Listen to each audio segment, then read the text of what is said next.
Hi అండి, అందరికీ నమస్కారం. నేను మీ మేరీ కిచెన్. పెసరపప్పు వడలు అండి. ఇవి క్రంచీగా క్రిస్పీగా చాలా బాగుంటుంది. దీనికి కావాల్సిన పదార్థాలు తయారు చేసే విధానం మీకు ఈ వీడియోలో చూపిస్తున్నానండి. ఈ వీడియో స్కిప్ చేయకుండా పూర్తిగా చూడండి. ముందుగా ఒక బౌల్ తీసుకొని అందులో 1 కప్పు పెసరపప్పు వేసుకోవాలి. తర్వాత శనగపప్పు 1/2 కప్పు వేసుకోవాలి. ఇప్పుడు దీనిని మంచినీళ్ళతో శుభ్రంగా కడుక్కొని పెట్టుకోవాలండి. ఇందులో 1 కప్పు నీళ్ళు వేసుకొని మినిమం 5 గంటల వరకు నానబెట్టి పక్కన పెట్టేసుకోవాలి.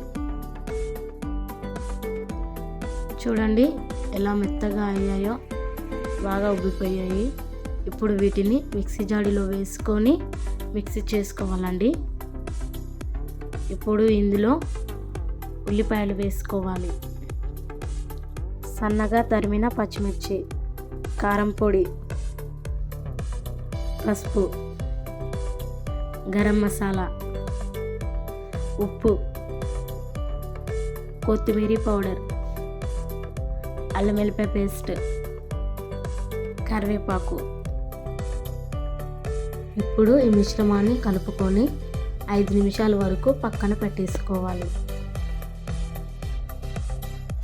5 నిమిషాల తర్వాత కొంచెం పిండి ముద్దలు తీసుకొని వడలు చేసుకొని నూనెలో ఫ్రై చేసుకుంటే అయిపోతుంది.